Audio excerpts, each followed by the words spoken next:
My plan for today is to give you a crash course on feminist philosophy of the body and embodied voice.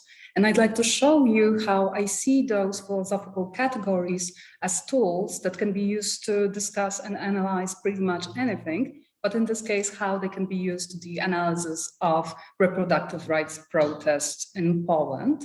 And this should take approximately an hour, and then we can have a Q&A session. And this is a non-scripted presentation, so please excuse me if I pause every once in a while. And I tailored this to an interdisciplinary audience, which means that I will start on a very general note by saying that what makes feminist philosophy valuable is that it treats difference and otherness as core concepts that have inherent value. And it does so with a very specific, tangible, and clearly expressed agenda, which is empowering the disempowered. Because as I'm sure you know, contemporary feminism is no longer just about cisgender women. It, in fact, should advocate for as many marginalized and underserved groups as possible. And in that sense, feminist philosophy also helps us to account for the various embodied experiences of people of different genders, sexualities, nationalities, ethnicities, classes, in a way that mainstream philosophy often does not. And when feminist philosophy treats difference as a central category, this means it does not try to relegate difference to a marginal or inferior position. And it also does not try to subsume it under a paradigm of similarity or sameness or universality. And surely it does not try to eradicate difference, because whenever difference is eradicated, when it's framed as something dangerous or something deplorable, this has grave social consequences, and not only social, political, cultural, environmental. And these consequences can be summed up with this quote from, and the projector is off once again, so sorry. I am clicking. Where? Oh, okay. So maybe I should change this. Okay, we are back. Okay.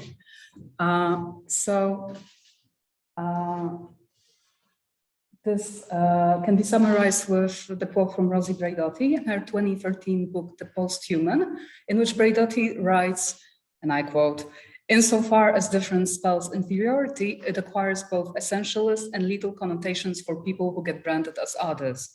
These are the sexualized, racialized, and naturalized others who are reduced to the less than human status of disposable bodies." Now, a disposable body is a term borrowed from Judith Butler, and it goes together with another Butlerian term, which is grievability. So a disposable body is framed as a non-grievable body, a body that is not to be grieved because it is not recognized as fully human. So, for instance, a body of a person who dies because their fetus is not aborted when it should be, or the body of a non-white, non-European person who's left to die in the forest on the border, or the body of a person who is bullied into suicide just because they're gay or transgender. All these bodies are framed by the Polish state in its current form as disposable, and their grievability status is denied precisely because the state does not recognize them as fully human. But before I get to talk about anything related to Poland, I still need to introduce certain concepts. And in order to do so, I will rely on certain generalizations. Thank you.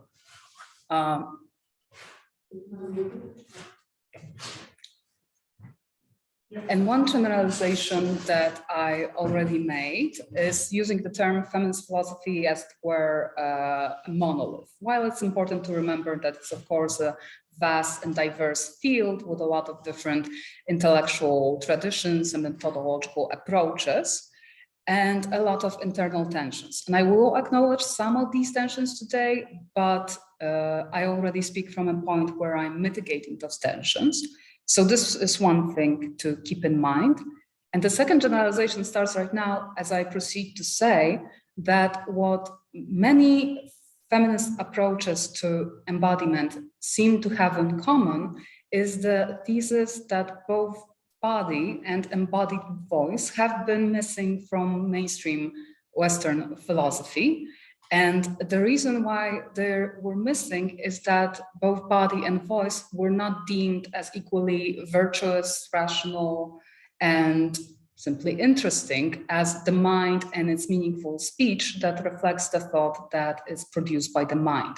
And as those feminist theorists observe, this body-mind split was never gender neutral, because in the heteronormative patriarchal order, it is embodiment that is connoted as implicitly feminine, with femininity being rendered into something that is inferior, something irrational, something that is closer to nature. And on the one hand, it's kind of alluring, but at the same time, it's kind of scary. So it needs to be contained, controlled, possessed, and conquered. While the mind and its meaningful speech were ascribed to the realm of the masculine, with cisgender men within that same order having the self-given right to act as bearers of civilization, progress, reason, and state-building power. And those binary divides that are simultaneously hierarchies are all entangled with one another, and they simultaneously point at one another, and they are also reinscribed within one another and within a plethora of other binary pairings that govern Western thought up till this date. And I present some of these pairings here on this slide, with everything that is coded as implicitly masculine on the left side and everything that is coded as implicitly feminine on the right side. And now, just to show you how this matrix can operate, and this example for a moment, it will seem like a digression, but I hope it's not a digression, because I originally used this slide when talking about post-colonial theory and decolonial feminist theory. And of course, one of the crucial works for post-colonial theory is Edward Said Orientalism. So how this matrix operates when we apply it to post-colonial theory, well, we have to divide between the Occident and the Orient, with the Occident, the Western world, being framed as implicitly masculine, which means that it is framed as a supposedly objective knower and observer that has the right and the power to act as an active agent that penetrates in geographical sense, scientific sense, the Orient, which is attributed to femininity and embodiment conventionally, stereotypically understood, and hence it is coded as a passive, penetrable, and unknowing object that can be observed, that can be studied and written about and painted about and whatnot, but it is denied the capacity to actively express itself and speak for itself, similarly to how cisgender women are devoid of that right in the patriarchal order. So when we apply this to the post-colonial matrix, it is only the West that has, again, a self-given pretense to mind, to reason, and to meaningful speech, while the Orient is the site of embodiment conventionally understood. And this is, of course, one of the many examples and many discourses that reflects how those binary divides operate and how they can essentially harm. And here I will make one disclaimer and go back to the original thesis that said that body and voice have been missing from Western philosophy. But then again, we know that in the 20th century, all things embodied started trending also in mainstream philosophical approaches. In the post-structuralist tradition, in the phenomenological tradition, in the psychoanalytical tradition, we can also add that.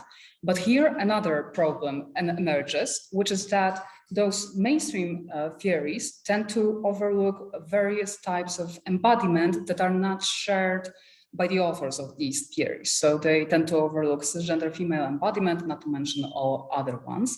And this is something that feminist philosophers have to confront, and they do confront it. So while engaging with people like Foucault or Merleau-Ponty, or with Derrida, because obviously for the philosophers in this room, what we see on the slide is largely Jacques Derrida. If we were to add the divide between presence and absence, that we can use that to discuss the Derridian critics of metaphysics. And I'm underscoring all that to show that this does not come from a void, and that feminist philosophy is in dialogue with mainstream philosophy. And in some sense, it has to be in that dialogue in order to be recognized as a philosophy in the first place, which is problematic. And another problem is that this movement, this relation is not reciprocal. So mainstream philosophy very rarely refers to feminist philosophy. And this is a problem because in that situation, there's no possibility for equality. Okay, now going back to the slide, the order that we see here is the order as we encounter, right? So this is something that we constantly have to negotiate, something that we have to overcome, something that we need to dismantle so that it doesn't hurt anyone anymore, because in that form, it is simply a machinery of oppression. So how do we do that? So for instance, if we were to think about the human body, the trick would be to think about it as an ongoing creative process, a process of becoming, or a threshold of mediation between those various binary concepts, between self and other, nature and culture, mind and emotion, right? Which would make the body a borderline concept that hovers perilously and undeniably at the pivotal point of binary pairs, which is a quote that comes from Elizabeth Gross's 1994 book, Volatile Bodies, which is already quite old, but this imagery of processes, of movements, of fluidity, is still something that underlies approaches to embodiment till this day. And here I want to acknowledge another feminist tradition, which is feminist new materialism, which can be subscribed under the larger umbrella of posthumanism. So what feminist new materialist thinkers do is that they dismantle the anthropocentric frame of reference, which is the default frame of reference for Western thought, because they notice that anthropocentrism is largely androcentrism, with men, by convention spelled with a capital letter M, functioning as a synonym to humankind in general. And those new materialist thinkers, they bring our attention to various non-human forms of embodiment, to non-human animals, plants, mushroom, landscapes, weather phenomena, natural phenomena, and to matter and materiality as such, so matter in the physical sense. And here, the thinker that I mostly rely on is Karen Barad, who is a philosopher, but also a quantum physicist. And they operate, and I say they because this is the pronoun that they use, so they operate with the lexicon and imagery of quantum physics. And they talk about things like wave-particle duality paradoxes and quantum entanglements. And I will not try to explain their theory today. I will not try to explain Bayesian theory of agential realism right now. But what I would like to show you that if we take sort of a bottom line of that theory and apply it back to the human body, which I'm hoping is not a regressive gesture because, well, on the one hand, we are back to the anthropocentric frame of reference, but we are there to dissolve it from within. So if we apply that Bayesian logic, we can see the human body as a material discursive phenomenon that exists in a very intricate nexus of relationships with other material discursive phenomena, which basically means everything. And this helps us to alleviate the tension that was found in a feminist theory. And that tension was related to the question, like, how do we account for the fact that the body is a perceivable object, that is perceivable and it has materiality that can be observed and quantified and measured, and it can be approached from a medical standpoint. But at the same time, how we account for the fact that all this, including that body and that medical standpoint, is still all a social construct. And this logic allows us to think both at the same time.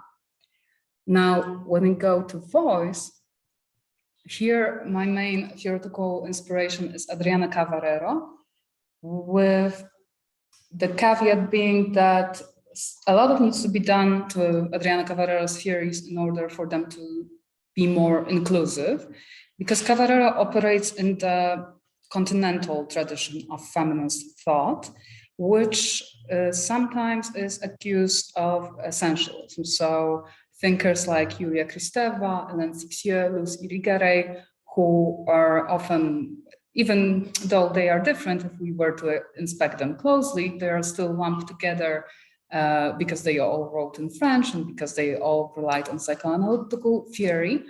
And they relied on an imagery that was closely related to cisgender female embodiment and cisgender female reproductive functions.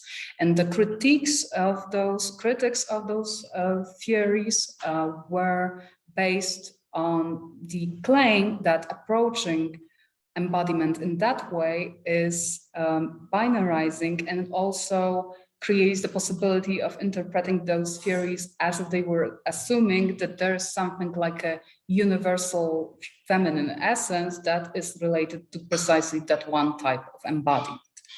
And Cavarero also relies heavily on that kind of imagery, and the figure of the mother is very prominent in her works. So for instance, how she thinks about the voice is that it is a sound produced by the human vocal tract, and that sound opens the individual subject to otherness, because that sound is inherently destined for the ear of the listener, just like a cry of the newborn is destined for the ear of the mother, as Cavarero says.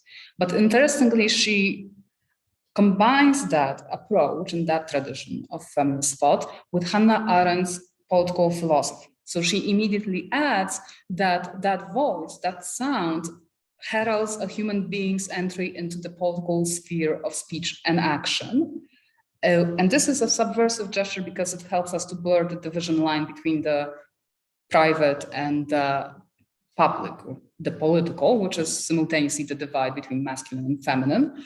But even here, when talking about Arendt, Cavarero is also very much interested in the maternal imagery, because she explores the Arendtian concept of natality. So as some of you may remember, in The Human Condition, then there's this short passage in which the newcomer, which simply means an infant, is greeted by the old-timers, which simply means adults, with a question that Arendt recognizes as the crucial question that characterizes the human condition. And that question is, who are you? To which the human subject provides an answer throughout their lifetime through speech and action.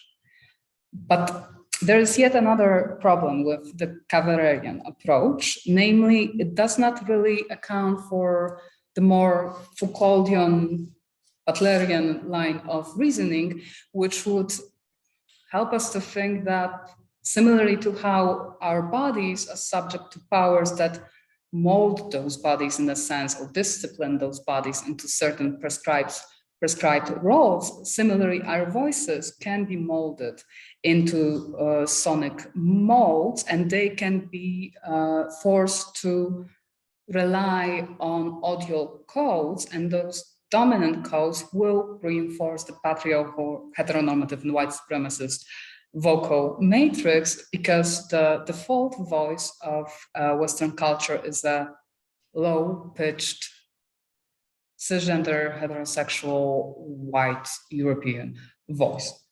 And here I would like to acknowledge Nina Sun Aichan, who is not a philosopher. She is a musicologist, and she is mostly interested in racialized voices.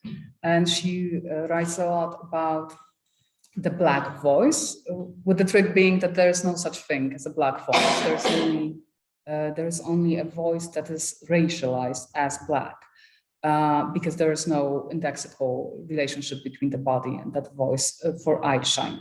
And she also has a very interesting short article in which she describes an experiment that she conducted with her colleague, who is a fashion and object designer. And what they did, they gathered a bunch of singers and they started confining their bodies with different materials, and they put collars around their singers' necks, and they started inserting objects of various shapes and sizes into those collars. And every such intervention changed the vocal quality of the singer's voice, which served as a reminder that we are also subject to different interventions, bodily interventions and powers that might also change our voices. And also this underscores the molds that we already exist, that we are thrown into as we appear in this world. Okay, so those were the definitions. Believe it or not, those are as good as definitions get in philosophy. So perhaps to systematize what I just said, I will propose a thesis that there are 3 additional concepts that both emerge from and underline those feminist approaches to embodiment and embodied voice.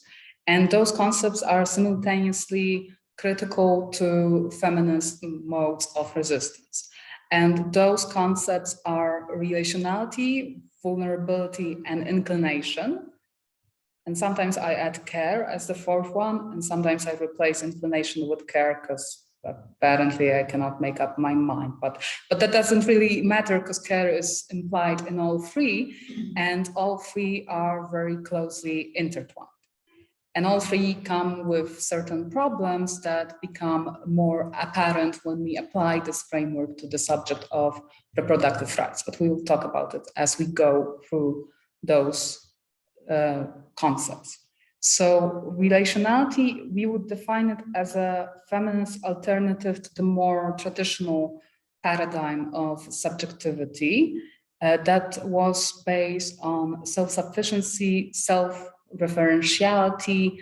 This is this highly individualistic type of selfhood, the paradigm that, for instance, was criticized by, and quite neatly, by Adorno and Horkheimer in the Dialectics of Enlightenment, where it was compared to a man stranded on the desert island of his own ego. And now the feminist trick would be to replace that non-relational paradigm with a paradigm that acknowledges that human beings exist in a nexus of relationships with everything that is, right from the very start, and they rely on others throughout their lifetime. Now, the problem is that the patriarchal order frames cisgender women as those hyper-relational creatures that are both defined by and confined to the various social roles that they play, usually for a cisgender man. Those roles, of course, being mother, wife, lover, partner. And while doing so, the patriarchal order denies women the right to make autonomous decisions, including decisions about their own bodies. And this is problematic when we apply it to abortion and to reproductive rights, but also those protests give us an intuition in how to handle that, because there's really no reason why we should think of relationality and autonomy as antagonistic concepts. We can think about them together because, well, for instance, if you go to a reproductive rights protest, but you are currently, well, not in a state of unwanted pregnancy or a pregnancy that can result in a malfunction or death of the fetus, well, then technically you are not protesting for yourself. You are protesting for all the other people who might find themselves in that situation right now, or for the future hypothetical versions of these people and your own hypothetical future version that when faced with that choice will make an autonomous decision taking in various relational factors. So if we look at it from this angle, we can see that relationality and autonomy do not have to be antagonized. And the second concept would be vulnerability. And here we can define it as the inherent condition of the human body, whose susceptibility to harm forces it to rely on the care of others. And ideally, it also invites it to care for others. And of course, vulnerability is best visible at early developmental stages of human life, but it accompanies the human subject throughout their lifetime. And it can be differentiated into two additional concepts, into precariousness, which is something that we all share because we are all mortal bodies susceptible to illness, injury, psychological and physical harm. And we also have precarity, which is a socially induced form of precariousness, but we all have different levels of precarity, and some of us are more vulnerable in the social sense than others. And in an ideal world, acknowledging vulnerability and coming to terms with it would motivate one to be more attuned to the vulnerability in others, to the extent that it motivate people to protect others, especially if they are different from ourselves. But the world is not ideal, and there are certain problems with this concept that also become more visible when we think about the protests. So one problem is that members of underserved and marginalized groups can simply feel fed up with being vulnerable, with being framed as vulnerable, because conventionally vulnerability is framed as a site of powerlessness. And those underserved groups might want to feel powerful for a change. And this was very visible during the protests, where the messaging focused or leaned more towards power, although there were also events that show us how vulnerability and power can be fought together. So for instance, those events in which people would share their experiences of abortion, their abortion narratives in public, could be an example of that merging. And the second problem is that the dominant groups, or also the oppressors, can frame themselves as vulnerable too. And this is very visible in all kinds of public discourses, where people claim that they are threatened by the demands of marginalized groups, and sometimes even by the very lifestyles of these people. And this is problematic because this would require constructing some sort of a normative framework that would help us to differentiate between an authentic claim to vulnerability and a false claim to vulnerability. But how to do that so that it is not a matter of a political opinion, because we cannot automatically assume that everything on the left is right and everything on the right is wrong, because this is not a philosophically informed argument. Well, it doesn't necessarily have to be always true. So this is one challenge that I still do not have an answer for. And we can talk about this later, because I would be interested in your intuitions about that. And the third concept is inclination. And this one is again borrowed from Adrianna Zabrzewska in her 2016, I think, book Inclinations. And in this book, Cavallero draws this, again, a feminist alternative figuration of embodied subjectivity that functions as counterpart to the traditional paradigm of selfhood, which is an upright, self-centered model. And she replaces that model with an inclined type of subjectivity, which is modeled on the body of a mother leaning over a child in her care. And we already know what the potential problem here is. We already mentioned that it's the fact that the patriarchal order also reduces women to their roles as caretakers.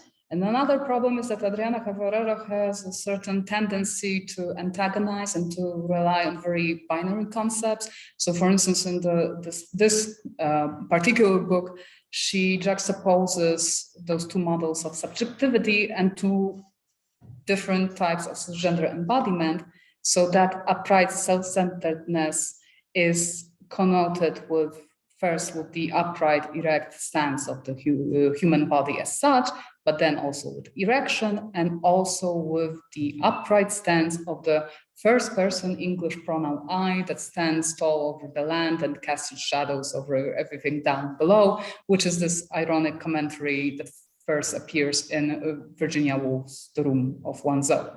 And I find that, I mean, you know, those observations might be amusing, but this is not productive because it antagonizes, and it also doesn't help when it comes to the cause of making cisgender men realize that they would benefit from participating in care work and caretaking activities, and also it doesn't help us to frame inclination as something that is accessible and should be accessible to all, no matter their gender, no matter the set of gender roles that they were socialized to follow, and no matter whether they are actively parenting or not. Okay, so now that we know all that, we can also briefly talk about the theory of protest as embodied action. And here we will rely again on Judith Butler and her collection of essays, The Nose on Performative Theory of Assembly. And in that book, Butler notices that whenever people appear in mass numbers in the streets, what they're doing is they are embedding that finite, fragile, vulnerable body in a space that this body, through its connotations with femininity, was traditionally barred from. So this is the public space of the street, but in a more symbolical sense of politics. So maybe just to give you a direct quote from that book. So Butler writes then that when bodies appear in mass numbers on the streets, they are exercising a plural and performative right to appear, one that asserts and instates the body in the midst of the political field, and which, in its expressive and signifying function, delivers a bodily demand for a more livable set of economic, social, and political conditions no longer afflicted by induced forms of precarity. So what Butler says that every such appearance of bodies in mass numbers on the streets delivers the message that we and the ones that we are protesting for and together with, we will not be rendered disposable and we will not be rendered non-grievable. And also for Butler, technically the body doesn't have to do anything or say anything, so it's enough that it's there. And so in some sense, it is similar to this protest sign that appeared later. It was exhibited in the Museum of Modern Art in Warsaw. So technically it is enough for the human body to stand, to dance in order to put up a fight. And also, as a side note, the text on that protest sign, Ja stoję, ja tańczę, ja walczę, is a quote from a song by the punk band Shakira. But more importantly, here we are back to the problem that I already mentioned, which is, okay, this works very nicely when we apply it to protests for reproductive rights and other causes that align with our values. I mean, I'm gonna make it that assumption. But what about other kinds of protests and marches and public appearances that do not align with those values? I mean, do all those big scary white men, when they go out on the streets to deliver messages of hatred? Are they telling a story about vulnerability and inclination and relationality? Well, no, they are not. But again, how to differentiate those two types of protest as embodied action without relying on our own political opinions. And because, of course, even like, alt-right nationalist and neo-Nazi, they are also precarious. They have a shared type of precariousness, which we all share because they are vulnerable, they are mortal, even though they might be pretending they are not.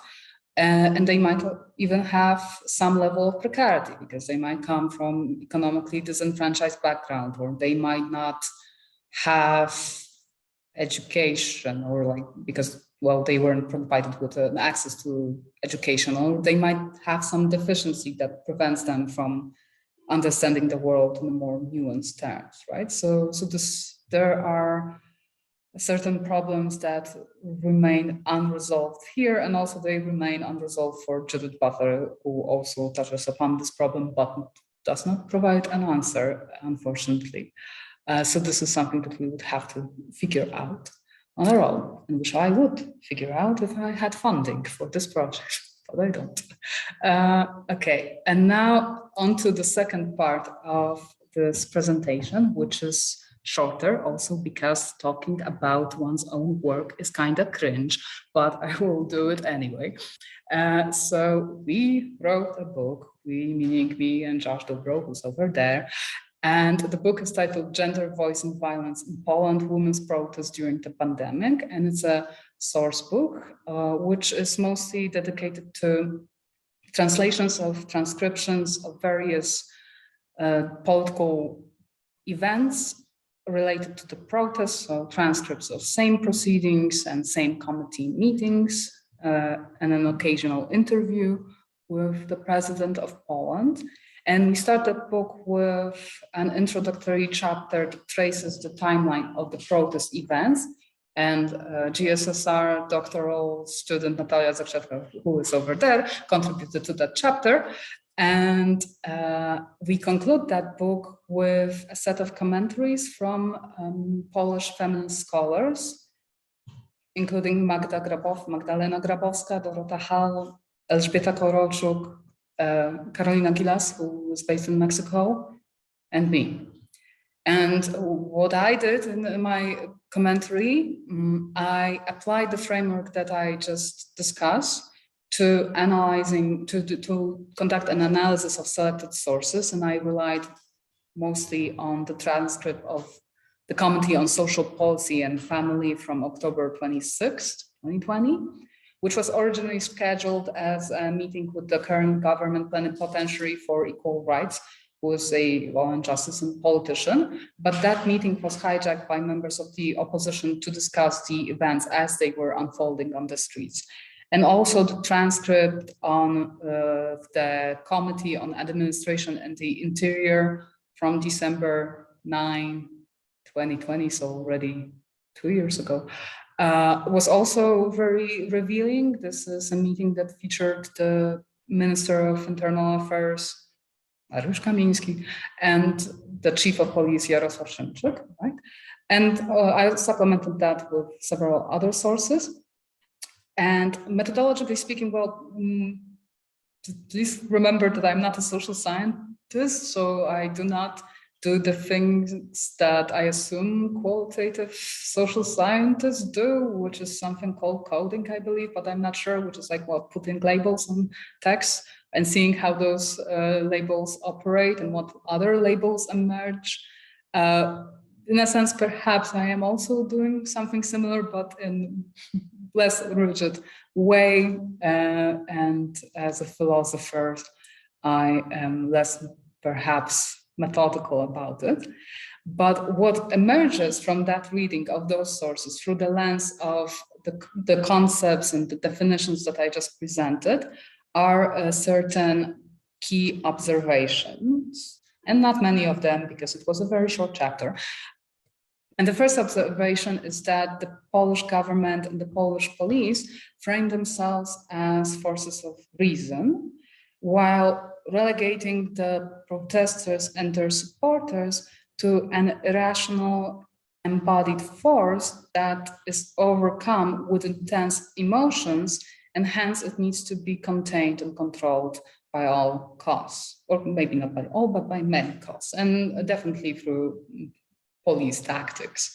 So here we see how this rigid framework is deeply seated within that kind of discourse. And the second observation is that law and justice politicians tend to express discontent with the ways in which female protesters transgress the stereotypical audio codes, which assume that the women's voice is supposed to be pleasurable, meek, rather quiet, right? And they transgress those audio codes by embracing loud, assertive, and playful means of expression. And what I call playful, those politicians call obscene. That's the difference. And interestingly, it is often cisgender female politicians make those kind of observations, which points to the internalization of sexism and how prominent it is.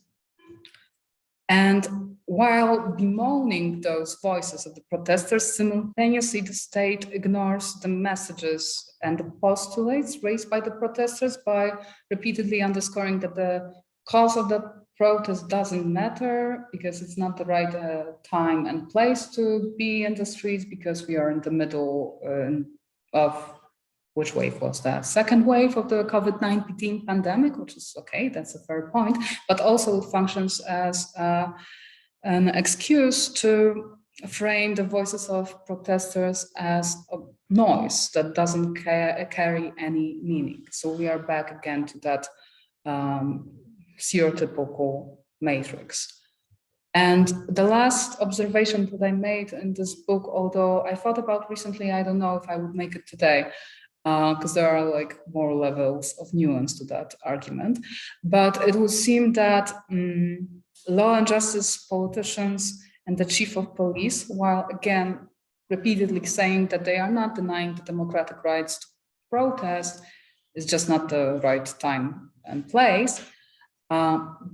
Upon closer inspection, it kind of seems that they are also framing the protesters as a kind of a virus, as a viral threat to the body of the state, which is a very abstract body.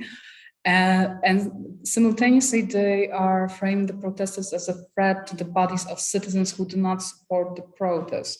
And this is an argument that is raised by the chief of police, who quotes instances of citizens complaining about the fact that they weren't able to commute, to get from point A to point B. And interestingly, while on the surface level, the chief of the police frames himself as this force of reason, he, through what he communicates, is he also appeals to emotions, because he cites incidents in which people were not able to get to a relative that it was in need of care, or they weren't able to get medical treatment themselves. So care emerges here as a category too, but in a slightly different framing. So this is why I am today more hesitant about how to exactly approach the argument that I made originally. But for sure, well, maybe not that for sure, but what this does is also making a distinction between a good citizen who does not contest the state and does not try to protest against the decision of the state and does not partake in the protest, and the other citizen, the bad, so to speak, citizen who in a sense is disposable. And all this again shows how deeply ingrained those old and outdated preconceived notions are in Polish politics and Polish public discourse.